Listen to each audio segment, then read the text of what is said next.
Hello.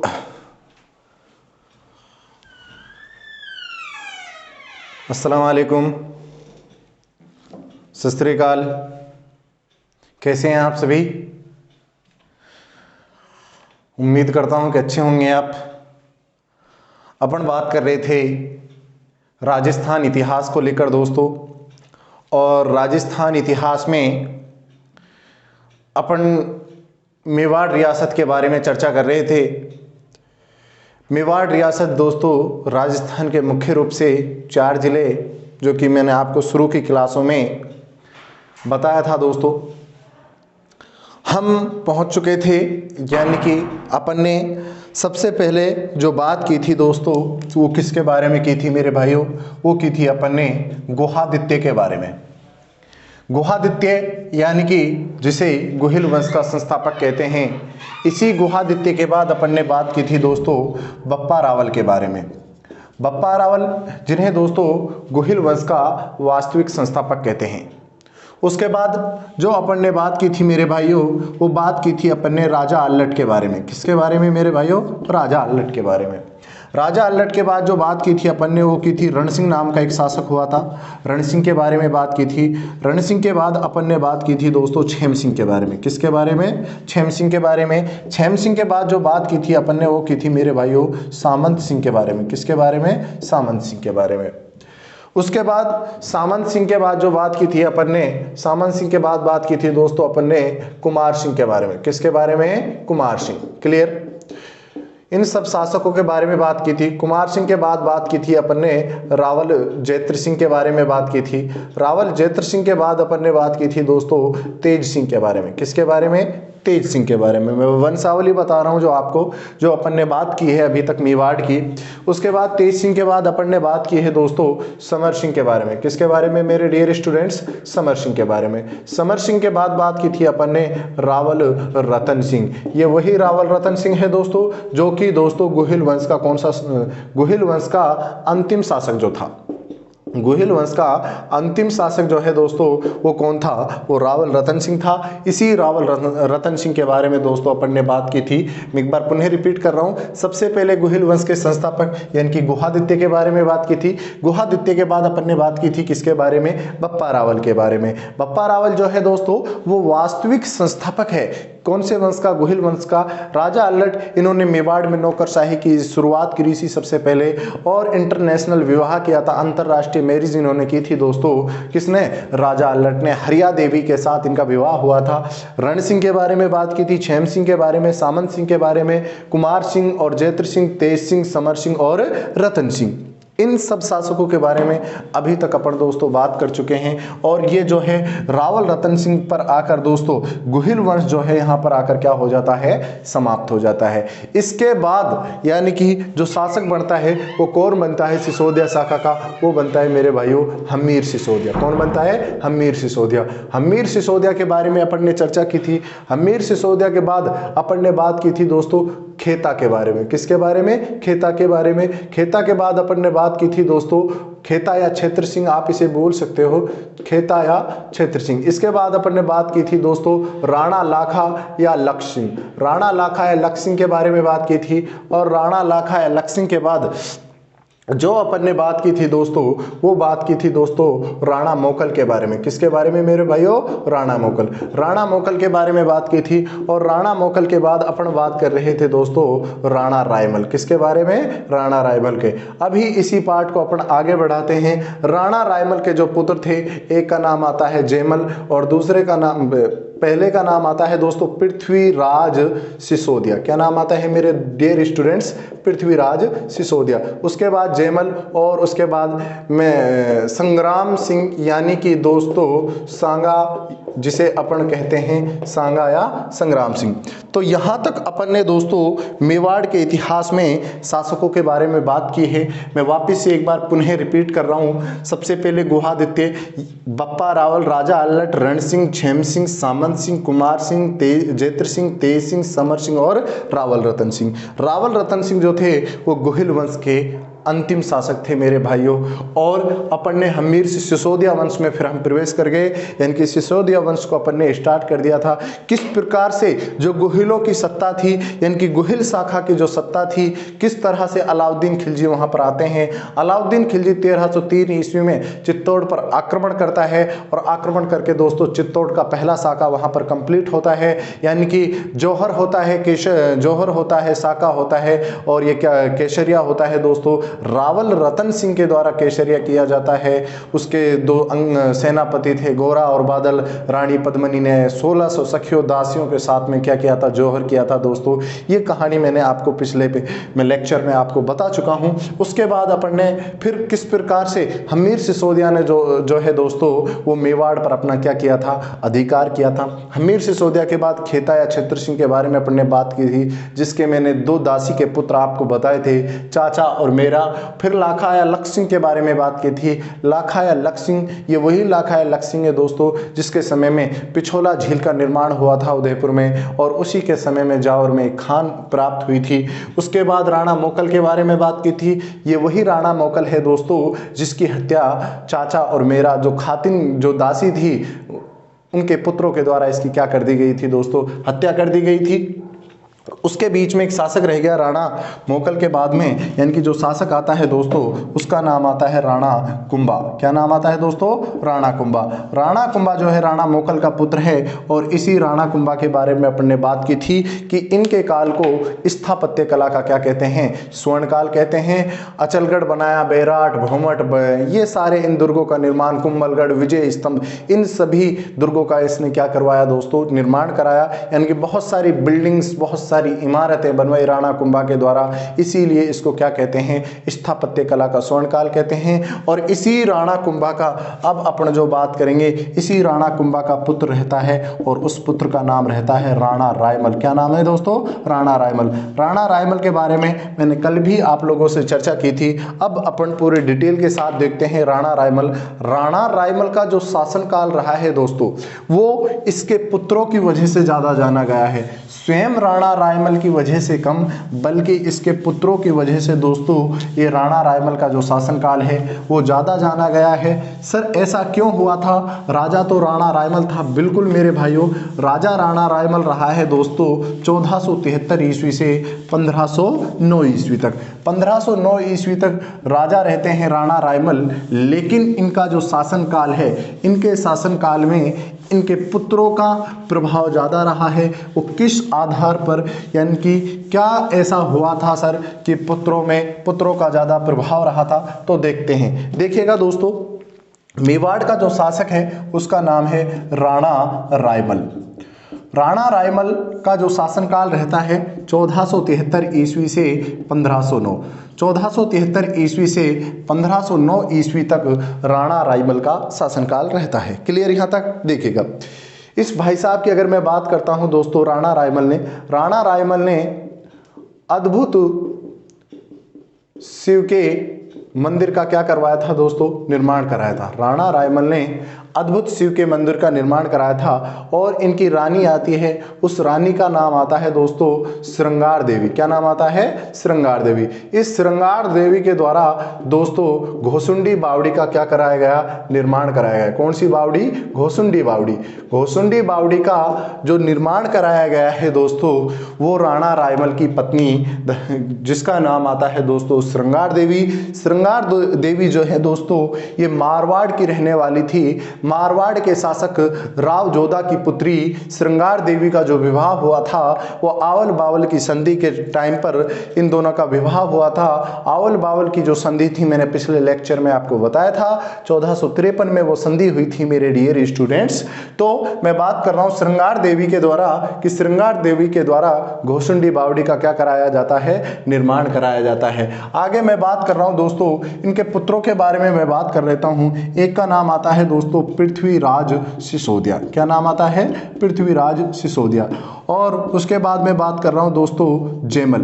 Prithviraj Sisodia, Jaimal, और एक पुत्र और आता है जिसका नाम आता है सांगा या संग्राम सिंह। इन 3 मेन पुत्रों की अपन बात कर लेते हैं। सर क्या हुआ था, देखो दोस्तों इतिहास में अगर हम बात करते हैं तो जो राजा होता था उस राजा या शासक का जो बड़ा पुत्र होता था वो ही गद्दी का मालिक होता था। यानी कि पिता के बाद, शासक के बाद जो गद्दी पर बैठेगा, जो गद्दी का मालिक है, जो गद्दी का वारिस है, जो गद्दी को आगे संभालेगा, वो कौन संभालेगा?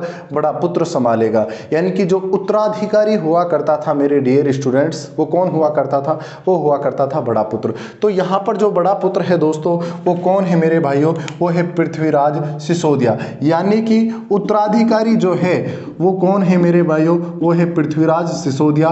लेकिन हाँ, पृथ्वीराज सिसोदिया जो है वो आधार कार्ड से अंगूठा लिंक करा के आया था कि अब मेवाड़ का शासक तो मैं ही बनूंगा। लेकिन जयमल भी चाहता था मैं शासक बनूं। संग्राम सिंह सांगा बहुत खतरनाक शासक था दोस्तों, इतिहास के सबसे मशहूर, प्रसिद्ध, ताकतवर और बहुत ही जो एकदम कह सकते हैं ना अपन, इतिहास को जिन्होंने रोशन किया है, इतिहास में जिनका एक इज्जत, सम्मान, प्यार के साथ जो नाम लिया जाता है, उनमें शुमार है दोस्तों राणा सांगा का नाम। तो सांगा भी चाहता था कि मैं शासक बनूं, लेकिन जो पृथ्वीराज सिसोदिया था इसको घमंड था अपने आप में कि शासक तो क्या है, मैं ही बनूंगा, क्योंकि बड़ा पुत्र मैं हूं, उत्तराधिकारी मैं हूं। तो दोस्तों क्या चल रहा था मेवाड़ रियासत में कि ये पुत्र जो थे, राणा रायमल के जो पुत्र थे, वो सिर्फ और सिर्फ इंतजार कर रहे थे कि कब पिताजी मरे, कब पिताजी परलोक सिधारे और कब हम गद्दी पर बैठे। यानी कि अपने पिताजी के मरने का इंतजार कर रहे थे।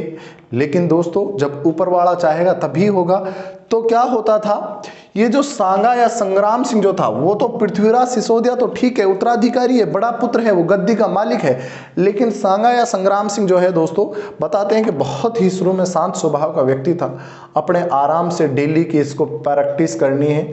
आपकी तरह था ये, सुबह सुबह जैसे आप खड़े हो जाते हो, रनिंग करना, दौड़ करना, आर्मी की, इंडियन आर्मी की आप तैयारी कर रहे हो, तो उसी तरह राणा संग्राम सिंह था दोस्तों। क्या करता था, सुबह शाम जिम जाता था, बढ़िया दूध दही मखान ये सब इसकी डाइट थी, आराम से बिजी रहता था। अब ये जो दोनों भाई थे ये बात कर रहे थे कि यार इस सांगा का सिस्टम क्या है, सुबह जाता है, शाम को जाता है, वर्जिश कर रहा है, जिम कर रहा है, इसका सिस्टम क्या है, इसके दिमाग में कहीं कुछ गलत तो नहीं चल रहा है। तब दोस्तों एक दिन क्या होता है, पृथ्वीराज सिसोदिया पूछ लेता है कि बोले सांगा तेरे दिमाग में क्या चल रहा है भाई, तू क्या चाह रहा है कि तू मेवाड़ का अगला शासक बनेगा? ऐसा हो सकता है क्या? ऐसा कभी सोचना भी मत, और ऐसा पॉसिबल भी नहीं है। क्यों? क्योंकि मेवाड़ का शासक तो मैं ही बनूंगा, मैं सबसे बड़ा पुत्र हूं, मैं उत्तराधिकारी हूं, तू नहीं बनेगा। तू सोच रहा है जिम जा रहा है, लड़ाई करेगा, ऐसा कुछ मत सोचना। मेवाड़ का शासक तो सिर्फ और सिर्फ मैं ही बनूंगा। तब दोस्तों संग्राम सिंह सांगा बोले भाई साहब ये तो क्या बताएगा, वक्त ही बताएगा, ये तो समय ही बताएगा। भाई साहब ने स्टेटमेंट दे दिया कि ये तो समय ही बताएगा कि मेवाड़ का शासक कौन बनेगा, कौन नहीं बनेगा। पृथ्वीराज सिसोदिया बोला कि यार ये समय क्या बताएगा, ये हम बताते हैं, और हम बताते हैं कि मेवाड़ के शासक हम बनेंगे। और आज ही चलो डिसीजन ले लो, तुम्हारी जन्म कुंडली लेके आओ और राजयोग में देखते हैं कि राजयोग में मेवाड़ का अगला शासक कौन बनता है। तुम्हारे राजयोग में क्या लिखा हुआ है, मेरे राजयोग में क्या लिखा हुआ है, देखते हैं मेवाड़ का शासक कौन बनता है। तो दोस्तों तीनों के तीनों भाई अपनी जन्म कुंडली लेके आते हैं और एक पंडित जी के पास जाते हैं।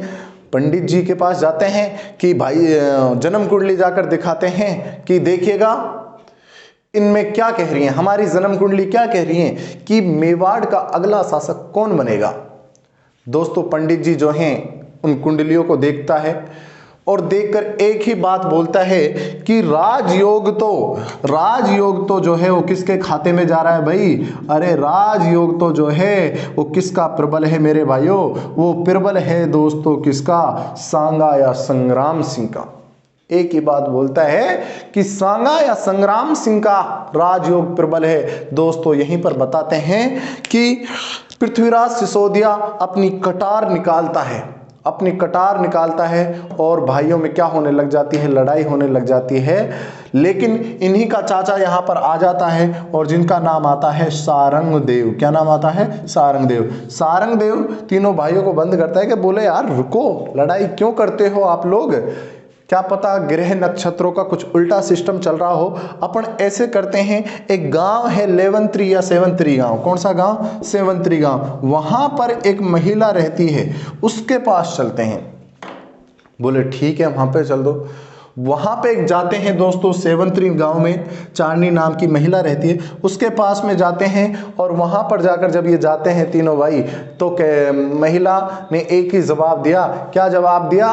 कि तुम मेरे पास क्यों आए हो? जो बाबा जी ने बता दिया वो सत्य है। राजयोगिता किनका प्रबल है दोस्तों? राणा सांगा यानी कि संग्राम सिंह का ही राजयोग प्रबल है। जो मेवाड़ का अगला शासक बनेगा, कहने का सीधा सा तात्पर्य है, वो कौन बनेगा दोस्तों? सांगा या संग्राम सिंह बनेगा। अब क्या होता है दोस्तों, तीनों भाइयों की लड़ाई होने लग जाती है। पृथ्वीराज सिसोदिया कटार निकालते हैं, और कटार जब निकालते हैं तो जो मुठ होती है कटार की, जो हूल होती है लास्ट, ऐसे कटार निकाली और किसकी आंख में लग जाती है दोस्तों? राणा सांगा या संग्राम सिंह की आंख में लग जाती है, जिसके कारण दोस्तों राणा सांगा या संग्राम सिंह की आंख जो है दोस्तों वो क्या हो जाती है मेरे भाइयों? वो फूट जाती है, आंख खत्म हो जाती है। ये एक इतिहास में हम बात करते हैं, कई विवादास्पद पॉइंट है, और ये पॉइंट भी विवादास्पद ही है दोस्तों। क्यों? क्योंकि कुछ इतिहासकार बताते हैं कि राणा सांगा की जो ये आंख फूटी थी वो एक युद्ध के दौरान फूटी थी, लेकिन कुछ इतिहासकार ये कहते हैं कि भाइयों में आपस में जो लड़ाई हुई थी उस दौरान जो है दोस्तों वो राणा सांगा की आंख फूटी थी मेरे भाइयों। तो राणा इन तीनों भाइयों के मध्य लड़ाई होने लग जाती है कि ऐसा कैसे हो सकता है। पृथ्वीराज सिसोदिया बोलता है कि ऐसा कैसे हो सकता है, मेवाड़ का शासक तो अगला मैं बनूंगा, तुम कैसे बन सकते हो। तीनों भाइयों में लड़ाई होने लग जाती है। यहाँ पर दोस्तों सारंगदेव जो इनका चाचा जान है वो भी क्या हो जाता है? घायल हो जाता है। पृथ्वीराज सिसोदिया स्वयं घायल हो जाते हैं, और सांगा की तो दोस्तों बताते हैं कि इनकी आंख ही क्या कर दी जाती है? फोड़ दी जाती है। सांगा यहाँ से भागता है दोस्तों, और भाग कर कहाँ पहुँच जाता है दोस्तों? ये पहुँच जाता है दोस्तों मेरे भाइयों अजमेर में। कहाँ पहुँच जाता है? अजमेर में। अजमेर का शासक रहता है, या अजमेर का मैं सरदार बोलूँ उसको, उसका नाम आता है दोस्तों करमचंद पंवार। क्या नाम आता है? करमचंद पंवार। और इसी करमचंद पंवार को आगे चलकर दोस्तों सांगा या संग्राम सिंह एक उपाधि प्रदान करेगा। सर कौन सी उपाधि प्रदान करेगा? रावत की उपाधि। कौन सी उपाधि दोस्तों? रावत की उपाधि। यानी कि यहां से ये भाइयों से भागकर, भाइयों से जब आपस में लड़ाई हो रही है दोस्तों, भाई इसकी जान लेना चाहते हैं, इसको मारना चाहते हैं। राणा सांगा या संग्राम सिंह को इतिहास में बहुत ऊंचा दर्जा है दोस्तों राणा सांगा या संग्राम सिंह का। जब भाई मारना चाहते हैं तो ये यहां से भागकर अजमेर के अज्ञातवास में चला जाता है। सर अज्ञातवास में किसके पास जाकर शरण लेता है दोस्तों? राणा सांगा संग्राम सिंह अजमेर के करमचंद पंवार के पास जाकर शरण लेता है। ये वही करमचंद पंवार है दोस्तों जो कि खानवा के युद्ध में दोस्तों राणा सांगा का साथ देने के लिए आएंगे। इसके बारे में भी अपन चर्चा करेंगे। ध्यान रखना दोस्तों, संग्राम सिंह यहां से चले जाते हैं। अब टेंशन फ्री हो जाता है पृथ्वीराज सिसोदिया, क्योंकि घायल अवस्था में है। अब पता नहीं भाई जिंदा है या मर गया, उनको कोई टेंशन नहीं है। बोले ठीक है मर गया होगा तो अरे हमारा पीछा छोटा, अब तो सीधी सी बात है, अब तो मेवाड़ का अगला शासक मैं ही बनूंगा। इनकी पृथ्वीराज सिसोदिया जो है दोस्तों वो सिर्फ और सिर्फ अपने मतलब की सोच रहा है, उसको भाई से कोई परवाह नहीं है। वो खुश हो गया, पता नहीं कि भाई कहाँ है। भाई चला गया अज्ञातवास में, काफी दिनों तक दोस्तों अज्ञातवास में रहता है। किस तरह अब जो पृथ्वीराज सिसोदिया है यहाँ पर आगे की घटना होती है। अपन ने देख लिया कि राणा सांगा या संग्राम सिंह कहाँ है, फिलहाल अज्ञातवास में है। किसी को कुछ नहीं पता कि राणा सांगा फिलहाल कहाँ है कहाँ नहीं है। और अब पृथ्वीराज सिसोदिया ये सोचने लग गया कि मेरे रास्ते का जो कांटा था वो क्या हो चुका है, वो खत्म हो चुका है, वो समाप्त हो चुका है। दोस्तों एक रियासत आती है, एक जागीर थी जिसका नाम था दोस्तों टोडा जागीर। कौन सी जागीर थी? टोडा जागीर। और इस टोडा का जो शासक था दोस्तों, इस टोडा का शासक का नाम आता है, यानी कि यहाँ का जागीरदार जो था उसका नाम आता है राव सुल्तान। क्या नाम आता है? राव सुल्तान। इस राव सुल्तान की एक पुत्री थी और उस पुत्री का नाम आता है दोस्तों ताराबाई। क्या नाम आता है? ताराबाई। क्या हुआ था दोस्तों, टोडा रियासत पर किसी ने आक्रमण कर दिया था। जब टोडा जागीर जो थी वो छीनी गई थी किससे, राव सुल्तान से। तो राव सुल्तान ने मैसेज भिजवाया किसको भाई, राणा रायमल को, कि महाराज साहब यह कंडीशन है मारी, फिलहाल मैं बहुत बड़ी दुविधा में हूँ, मेरे ऊपर क्या कर दिया गया है, मालवा के शासक ने अटैक कर दिया है, जिस कारण मेरे पास कोई घर नहीं है, क्या मैं आपके मेवाड़ में आ सकता हूं, क्या मैं आपके राज दरबार में आकर शरण ले सकता हूं। तो राणा रायमल ने कहा वेलकम है भाई साहब, आइए, कोई दिक्कत नहीं है। तब दोस्तों विद फैमिली राव सुल्तान जो है दोस्तों, राव सुल्तान आते हैं और अपने परिवार सहित वो वहां पर आते हैं, और उन परिवार में एक पुत्री भी थी जिनका नाम आता है ताराबाई। कौन सी बाई दोस्तों, ताराबाई।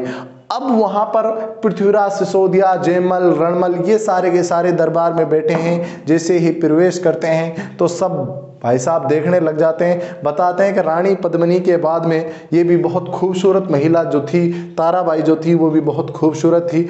अब ये जो जयमल था ये थोड़ा सा ढीठ था, आलसी निकम्मा, इसको जो भी चाहिए था वो फ्री में चाहिए था। ये भाई साहब दरबार में आता है, राव सुल्तान जो है दोस्तों दरबार में आता है और वहाँ पर आके रहने लग जाता है। जयमल जो है अलग ही अलग लाइन सेट कर रहा है, किसके लिए, ताराबाई के लिए। यहाँ पर राव सुल्तान ने एक ऐलान किया था, क्या ऐलान किया था, कि जो मुझे टोडा रियासत जीत के देगा, जो मुझे टोडा रियासत जीत के देगा, उसके साथ मैं अपनी पुत्री का क्या कर दूंगा, विवाह कर दूंगा।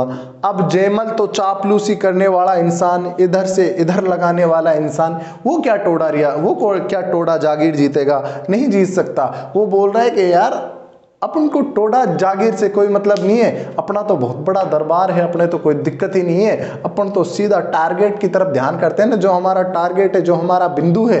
अरे क्या, ताराबाई को बहलाने फुसलाने की कोशिश करता है, उसके साथ संबंध स्थापित करने की कोशिश करता है।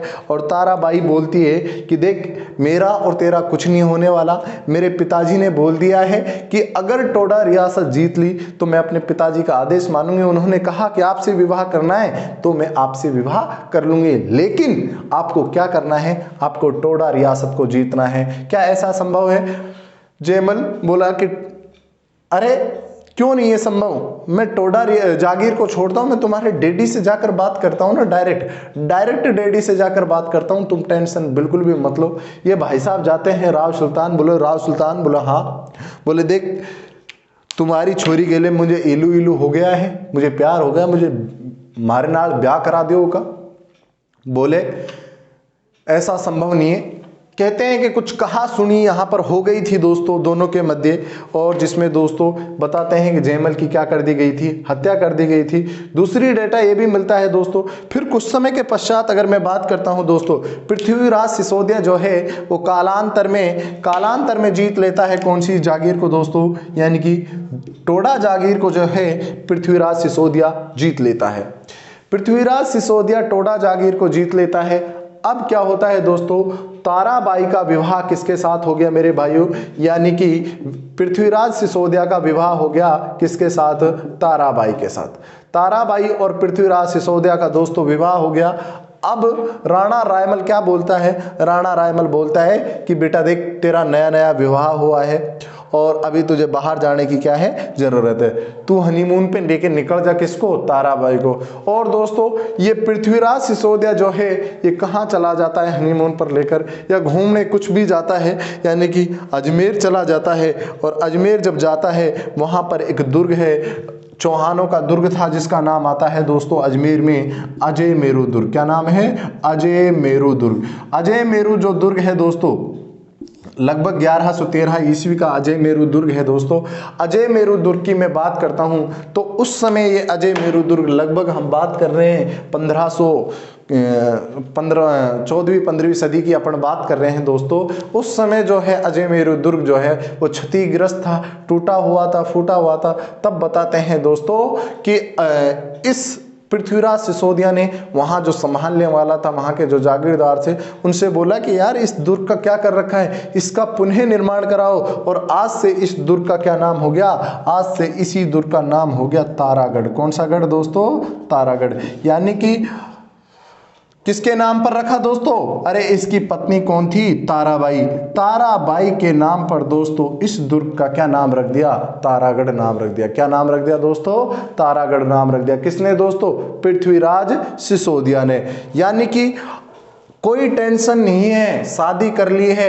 अब देखना दोस्तों, इस पृथ्वीराज सिसोदिया के ताराबाई से कोई संतान नहीं थी। इसके दासी से एक पुत्र पैदा हुआ था, दासी से पुत्र पैदा हुआ था और उस पुत्र का नाम आता है दोस्तों बनवीर। क्या नाम आता है? बनवीर। ये बनवीर दोस्तों याद रखना, आने वाले समय में जैसे अपन ने मैंने बात की थी, खातिन दासी जो थी उससे 2 पुत्र पैदा हुए थे, चाचा और मेरा, और उन्हीं चाचा और मेरा के द्वारा दोस्तों राणा मोकल की क्या कर दी गई थी? हत्या कर दी गई थी। ये भी भाई साहब वही काम करेंगे, यानी कि दासी पुत्र हम अवैध संतान कह सकते हैं। रानियां नहीं, दासियां जो हुआ करती थी, दासी का पुत्र था जिसका नाम आता है दोस्तों बनवीर। इस बनवीर के द्वारा भी कुछ ऐसे ही काम किए जाएंगे, उनके बारे में भी अपन चर्चा करेंगे। यानी कि दोस्तों अब आगे क्या होता है, पृथ्वीराज सिसोदिया, इसका भाई रणमल, इन सोलंकी यानी कि सिरोही के जो सोलंकी थे, सिरोही के सोलंकियों से दोस्तों इनके संबंध खराब हो जाते हैं और वापस सिरोही के सोलंकियों से युद्ध लड़ने के लिए जाते हैं दोस्तों। तो इन सिरोही के सोलंकियों को क्या कर देते हैं? पराजित कर देते हैं। लेकिन दोस्तों जब ये वापस आते हैं, सिरोही के सोलंकियों को जो पराजित करके ये वापस मेवाड़ के लिए आते हैं, तो बताते हैं कि इसके जीजा या कोई रिलेटिव ने, उन्हीं में से किसी साथी ने दोस्तों इनको क्या खिला दिए थे? लड्डू खिला दिए थे। बोले भाई साहब जीत की खुशी में मोतीचूर के लड्डू तो बनते ही हैं, और चूर के लड्डू खिलाए, लेकिन उनमें क्या मिला हुआ था दोस्तों? जहर मिला हुआ था। लड्डू खाने के बाद जैसे ही मेवाड़ की ओर लौट रहे थे, मेवाड़ नहीं पहुंचते हैं उससे पहले तो दोस्तों पृथ्वीराज सिसोदिया का क्या हो जाता है? देहांत हो जाता है। क्या हो जाता है मेरे भाइयों? देहांत हो जाता है। किसी रिलेटिव या सगे व्यक्ति ने दोस्तों मोतीचूर के जो लड्डू खिलाए, गुरुजी उस समय थे मोतीचूर के लड्डू, अरे लड्डू थे, उनमें क्या मिला रखा था दोस्तों? जहर मिला रखा था, और जिस कारण दोस्तों इसका क्या हो जाता है? देहांत। इसी पृथ्वीराज सिसोदिया को क्या बोला जाता है? उड़ना राजकुमार। कौन सा राजकुमार दोस्तों? उड़ना राजकुमार। बताते हैं दोस्तों कि कुंभलगढ़ जो दुर्ग है, जिसकी दीवार या परकोटे की जो लंबाई है लगभग 36 किलोमीटर, उसमें 2-3 राउंड दिन में काट दिया करता था। यानी कि कहने का मतलब यह है कि बहुत स्पीड से चला करता था, बहुत स्पीड से भागा करता था, बहुत स्पीड से गति से दौड़ लगाया करता था। इसीलिए दोस्तों इस पृथ्वीराज सिसोदिया को क्या बोला जाता है? पृथ्वीराज सिसोदिया को बोला जाता है मेरे डियर स्टूडेंट्स उड़ना राजकुमार। कौन सा राजकुमार? उड़ना राजकुमार। दोस्तों अब मेवाड़ में क्या घटित हो रहा है? एक समय मेवाड़ में था कि राणा रायमल के जो पुत्र थे वो एक गद्दी के लिए लड़ रहे थे, आपस में सिर्फ और सिर्फ इंतजार कर रहे थे। क्या इंतजार कर रहे थे? कि कब हमारे पिता ऊपर को जाए, कब हम गद्दी पर बैठे। यानी कि पिताजी का मरने का वेट कर रहे थे, आपस में एक गद्दी के लिए लड़ रहे थे। लेकिन फिलहाल की परिस्थितियां ऐसी थी कि राणा रायमल की हालात खराब हो गए थे। राणा रायमल सोच रहा था कि क्या समय था कि मेरे बच्चे जो थे वो गद्दी के लिए लड़ रहे थे, उत्तराधिकारी युद्ध कर रहे थे, उत्तराधिकारी गद्दी के लिए लड़ रहे थे, और आज एक ऐसा समय है कि मेरे पास कोई बेटा नहीं है जिसको मैं किस पर बैठा सकूं? गद्दी पर बैठा सकूं। लेकिन दोस्तों राणा सांगा या संग्राम सिंह जो है वो अपनी अज्ञातवास में क्या कर रहा है? अज्ञातवास में अपनी जिंदगी गुजार रहा है। राणा सांगा संग्राम सिंह दोस्तों इसकी बहुत ही भयंकर स्टोरी है, बहुत ही भयंकर कहानी है। राणा सांगा संग्राम सिंह ने अपने जीवन में युद्ध ही युद्ध लड़े हैं दोस्तों, उसके बारे में बात करेंगे। जब ये अजमेर जाता है दोस्तों, तो अजमेर में घायल अवस्था में अजमेर का जो एक करमचंद पंवार था दोस्तों, ये बताते हैं कि डाकू था एक तरह का, जंगलों में रहते थे और जंगलों में कोई मिल जाए उससे लूट खसोट कर उनका माल छीना झपटी जो राहगीर हुआ करते थे उसी से अपना क्या करते थे? जीवन यापन करते थे। कहीं भी आक्रमण कर दिया, कहीं भी युद्ध कर दिया, किसी पे भी आक्रमण कर दिया, ये इनका सिस्टम था। तो दोस्तों ये घायल अवस्था में अजमेर के करमचंद पंवार के सैनिकों को मिलता है राणा सांगा, और राणा सांगा जब मिलता है दोस्तों तो ये अपना नाम छुपाता है, अपना नाम नहीं बताता है कि मेरा नाम ये है, अलग ही कुछ बता देता है। और भाई साहब की डाइट बहुत खतरनाक थी राणा सांगा की।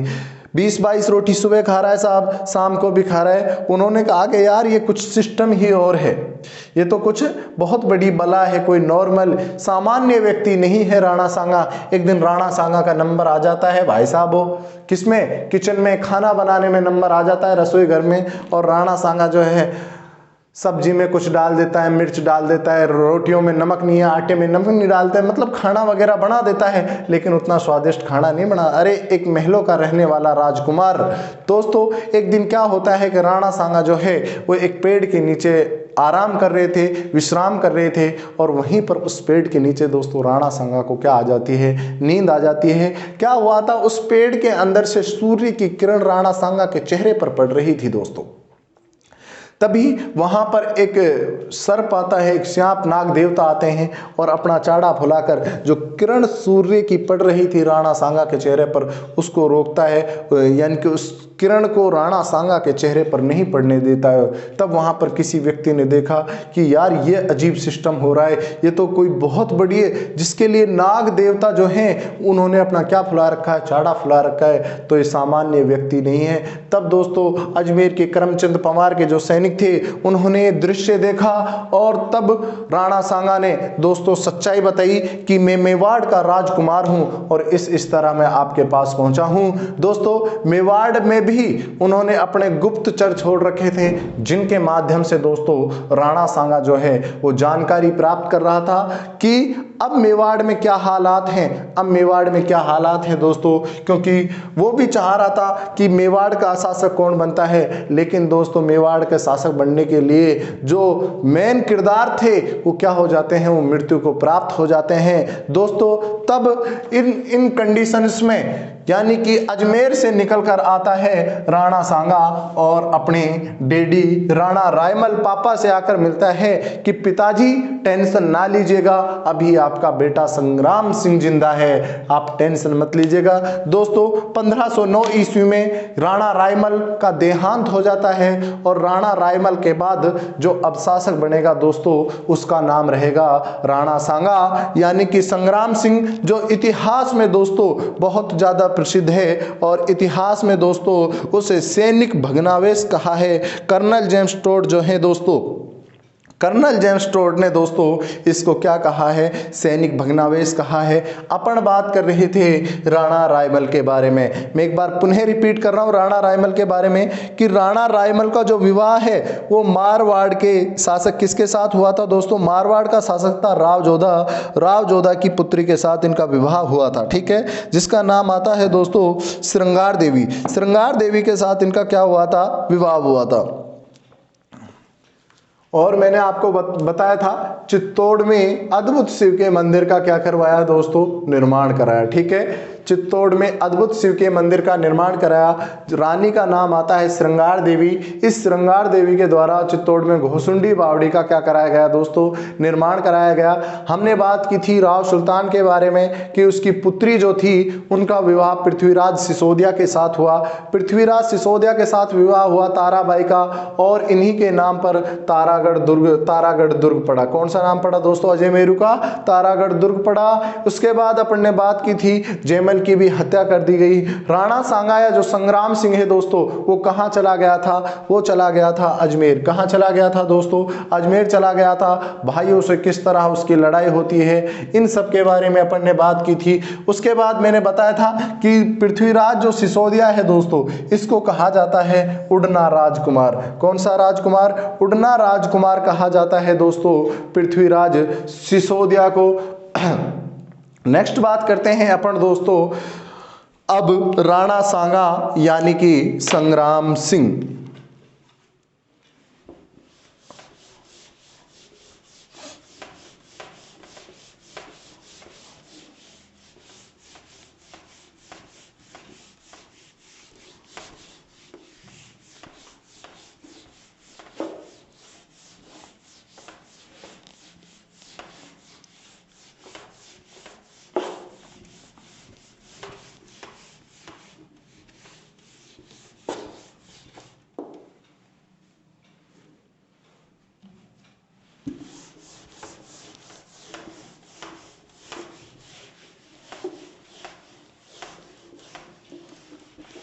हाँ जी, अब अपन बात करते हैं दोस्तों राणा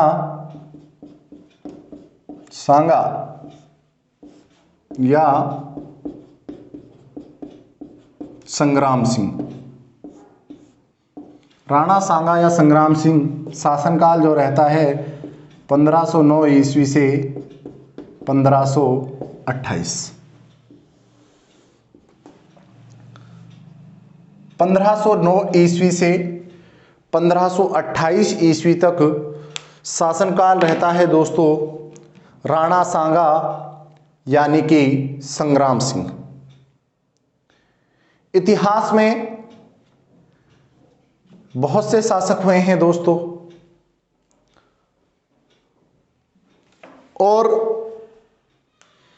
अगर हम एग्जाम की दृष्टि से बात करते हैं तो राणा सांगा, महाराणा कुंभा, महाराणा प्रताप, ये ऐसे एग्जाम की दृष्टि से ऐसे इंपॉर्टेंट पार्ट हैं दोस्तों जहां से 100% आपको क्वेश्चन देखने को मिलेगा।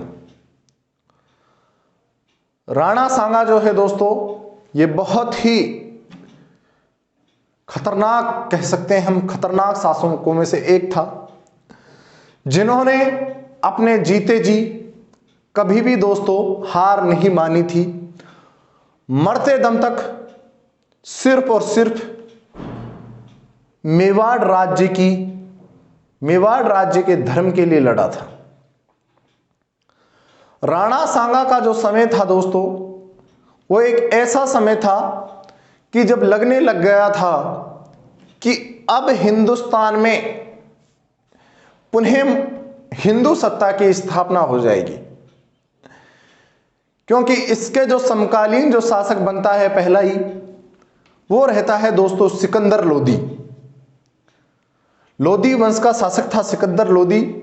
सिकंदर लोदी के बाद जो शासक बनता है उसका नाम रहता है इब्राहिम लोदी।